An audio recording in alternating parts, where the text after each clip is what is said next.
le bas.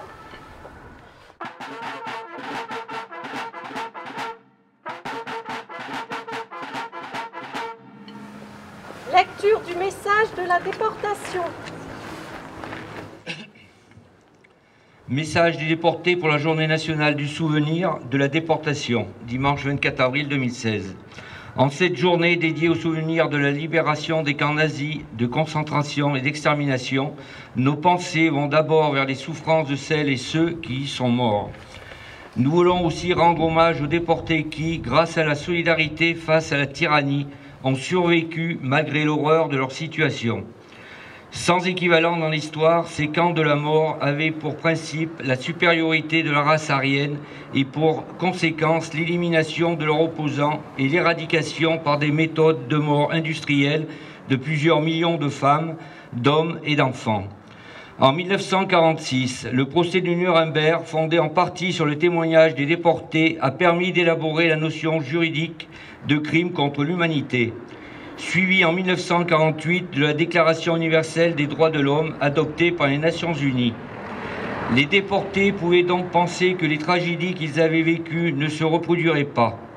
En ces temps d'inquiétude et de menaces pour l'avenir de l'humanité, il convient de dénoncer toutes les doctrines de haine, de racisme et de toutes les violences des libertés fondamentales dont tout être humain doit pouvoir se prévaloir. Notre hommage aujourd'hui n'aurait pas de sens si nous ne prenions pas l'engagement de poursuivre la lutte pour la liberté et la solidarité entre les peuples, conquête fragile qu'il faut défendre sans faiblesse. C'est l'éducation aux valeurs civilisatrices de paix et d'humanité, l'enseignement de la morale, de l'engagement et du devoir civique à l'école qui constituent les plus belles promesses de liberté, d'égalité et de fraternité en France et dans le monde. Merci.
On arrivait dans une gare étrange, construite pour le bétail humain, terminus du bout du monde. À Auschwitz, à Sachsenhausen, Bergen-Belsen, Dachau, Mauthausen, Buchenwald, Rawaruschka, Dora, Estenwegen, Schirmeck, Grossenrosen, Theresienstadt, Majdanek, Treblinka, Ravensbrück, Flossenburg, Neuengamme, Struthof, avec partout les mêmes nazis, démons de la folie d'Hitler, hurlant, frappant et tirant. Les morts sont jetés pêle-mêle sur le quai, les fous abattus sur place, les chiens énormes et aboyants, lancés aux trousses des vivants se traînant avec peine vers le mystère. Ils étaient 20 et 100, ils étaient des milliers, nus et maigres tremblants dans ces wagons plombés, qui déchiraient la nuit de leurs ongles battants. Ils étaient des milliers, ils étaient 20 et 100. On les entend aussi crier, hurler parfois. Ne dormez pas auprès des déportés. Ainsi qu'aux nouvelles générations qui se lèvent, la conviction que tout attentat à la dignité humaine est un crime odieux et inexpiable, un crime contre toute morale, qu'elle soit divine ou naturelle. Il faut lutter contre l'oubli et alerter les consciences. Le grand écrivain allemand Bertolt Brecht l'a écrit. Le ventre est encore fécond, d'où a surgi la bête immonde. Et parlant des martyrs des camps, Paul Éluard nous donne un avertissement. Si l'écho de leur voix faiblit, nous périrons.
Mesdames, Messieurs, la loi du 16 avril 1954 a fixé au dernier dimanche d'avril la célébration de cette journée nationale des victimes et des héros de la déportation. Qu'ils aient été combattants, volontaires, combattants de l'ombre, clandestins, inconnus, déportés pour le seul fait d'être nés juifs, tiganes, agents d'un réseau, militants d'une cause, simples porteurs de messages, saboteurs ou tout simplement coupables, désignés comme différents par un pouvoir indigne. En septembre 1941, n'importe qui peut être déporté, victime du nazisme, du fascisme et leurs complices. Ils disparaissent comme étant dans la nuit et le brouillard. Oui, il faut le répéter, que les camps de concentration et leurs millions de morts ne sont ni un simple dérapage, ni un détail, ni même des faits de guerre, mais qu'ils sont la conséquence inévitable d'une idéologie perverse, d'objectifs criminels, de haine et d'exclusion planifiés par un discours et une propagande nazie, fasciste et dominatrice. Chaque fois qu'un discours violent reste sans réplique, c'est la démocratie qui est bafouée. C'est une injure aux victimes. Ces déportés, ces victimes, tous martyrisés, nous ont donné l'exemple. Pour le rester fidèles, nous devons lutter nous opposer et faire front ensemble à ces forces obscures qui menacent notre pays et le monde. Il est donc de notre devoir de rappeler toujours les leçons du passé et d'être attentifs, vigilants, déterminés pour que le racisme, le fanatisme, le prosélytisme et l'exonophobie ne puissent ressurgir dans un monde agité par des désordres de toutes sortes. Au fil du temps qui s'écoule, les témoins de ce drame épouvantable disparaissent et leur mémoire s'efface. Nous sommes un maillon d'une chaîne, tout comme ces femmes, ces hommes, ces enfants. Nous nous devons de faire vivre cette chaîne, de reformer les maillons manquants par notre détermination à ne pas les oublier, tout comme ces quelques lignes écrites par Primo Levi dans son livre « Si c'était un homme ». Vous qui vivez en toute quiétude, bien au chaud dans vos maisons, n'oubliez jamais ce qui fut. Non, n'oubliez jamais. Gravez ces mots dans votre cœur. Il y a 75 ans, sur les routes de France, c'était l'exode des réfugiés pour une grande partie français, belges, luxembourgeois, des Européens abandonnaient tout, maison, travail, animaux, pour sauver leur famille ou rejoindre les résistants. Cette triste et douloureuse époque nous renvoie au bien malheureux sort des immigrants d'aujourd'hui qui, au prix de leur vie, de celle de leurs enfants, au risque de tous les dangers, exploités par des passeurs inhumains, partent pour des destinations improbables, sans garantie d'être accueillis pour fuir la guerre et ses horreurs. Plus que jamais, en ces temps d'incertitude, les déportés et leurs familles nous incitent à nous garder des idéologies de l'exclusion pour continuer à chercher, à négocier et trouver la douceur sereine d'une inébranlable paix entre les peuples.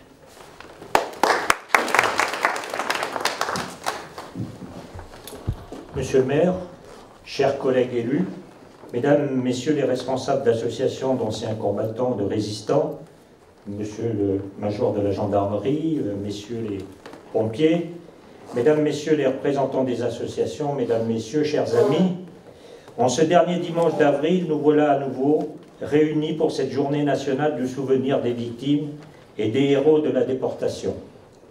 Cette commémoration est l'occasion de se rappeler la souffrance atroce endurée par des hommes, des femmes, mais aussi des enfants, exterminés et persécutés pour ce qu'ils étaient, persécutés pour ce qu'ils pensaient, dépouillés de tout ce qui fonde leur identité.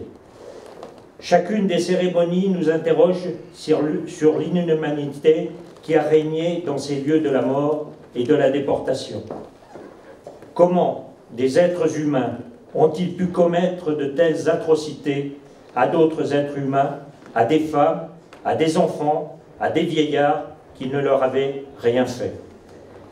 L'application implacable de l'idéologie raciste et barbare mena à l'utilisation massive et rationalisée de la déportation de millions de gens dans des camps de concentration qui devinrent bien vite des camps d'extermination.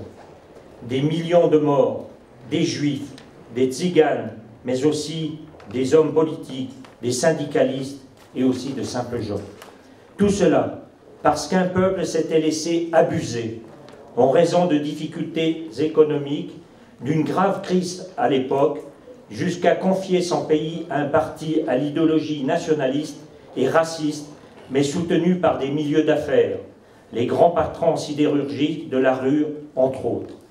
Continuer à penser, s'interroger sur soi, sur ses actes, sur la justice est la condition pour ne pas sombrer dans la banalisation du mal. De Germaine Tillon, ethnologue et résistante, rédigeant une opérette pendant son internement à Ravensbrück, à tous ces héros anonymes qui ont écrit, dessiné, photographié, au risque de leur vie, sur leurs conditions de survie dans les camps, pour témoigner, mais aussi pour dire la vie au milieu de l'indicible. Ils ont trouvé cette force, ces hommes, ces femmes et ces enfants, cette force de résister, de garder leur humanité et leur dignité. Si nous ne devons pas oublier les horreurs commises par certains hommes, nous devons aussi nous souvenir de cette capacité à se révolter, à lutter contre les injustices, contre la négation de l'être humain, et ce même dans les conditions les plus insupportables. N'oublions jamais ce que la folie des hommes peut engendrer afin d'éviter qu'une telle tragédie ne se reproduise un jour. Les témoins de l'enfer de la déportation ne sont pas éternels et leur message ne doit pas s'éteindre avec eux. Il est de notre devoir à tous de faire en sorte que ce message survive à ses auteurs. Mais pour ceux qui n'ont pas vécu ces moments, comment se souvenir? Comment se souvenir d'une guerre qui peut sembler si lointaine, presque inimaginable? Et pourtant, des femmes et des hommes, y compris de notre territoire, ont connu cette douleur. Et j'ai été très touché tout à l'heure par le message des déportés qui a été lu par Jean-Marc. C'est donc à partir de là le rôle d'une journée comme celle-ci, rappeler à chacun son devoir de mémoire. Nous sommes donc là pour rendre hommage et honorer la mémoire de celles et ceux qui ne reversent jamais des comptes de la mort. Jamais les mots ne suffiront à exprimer l'intensité de la haine nazie. Nous ne pouvons pas la comprendre, mais nous devons tenter de comprendre d'où elle est issue et nous tenir sur nos gardes. Ce souvenir est une nécessité, et quand de nouveau la bête immonde repointe le nez, il faut la combattre sans la moindre concession, sans le moindre compromis. Certes, tous nos concitoyens n'ont peut-être pas pleine conscience de ce qu'ils font, mais l'histoire est là pour nous rappeler à nos devoirs. Ceux qui président à ces idéologies n'ont pas changé, ils sont toujours aussi dangereux. Oui, mesdames et messieurs, il faut répéter que les camps de concentration et leurs millions de morts ne sont ni un simple dérapage, ni un détail, ni même des faits de guerre, mais qu'ils sont la conséquence inévitable et mécanique d'idées de haine et d'exclusion du discours nazi et des discours fascistes. L'homme a besoin de se souvenir avec des mots pour l'aider à vaincre l'oubli. Dans son apologie pour l'histoire, l'historien Marc Bloch écrivait « L'ignorance du passé ne se borne pas à nuire à la connaissance du présent, elle compromet dans le présent l'action même. » Fin de citation, je vous remercie. Mesdames et messieurs, chers amis, la France rend traditionnellement hommage aux victoires et aux héros de la déportation chaque dernier dimanche d'avril à l'occasion d'une journée nationale du souvenir. Ces cérémonies sont destinées à honorer la mémoire de tous les déportés sans aucune distinction d'âge, de sexe, d'appartenance sociale, politique ou ethnique. On oublie trop souvent, en particulier les jeunes générations, que derrière la montée du nazisme et du fascisme qui a frappé l'Europe dès le début des années 30, s'est cachée une vaste opération d'extermination des Juifs, des Tziganes et des résistants. Entre 1939 et 1945, on estime que plus d'1 500 000 personnes ont été déportées dans des camps et que plus d'un tiers y sont morts, gazés, torturés, affamés. N'oublions jamais que tous ces innocents, dont la seule faute était de ne pas répondre à la norme imposée, ont subi les pires humiliations de la part de bourreaux sadiques au cours de cette période. Ces atrocités ont été commises il y a seulement 70 ans, c'était hier. Soyons vigilants, ne laissons plus jamais la bête sortir de sa tanière, méfions-nous des visages affables qu'elle peut présenter. Je vous remercie.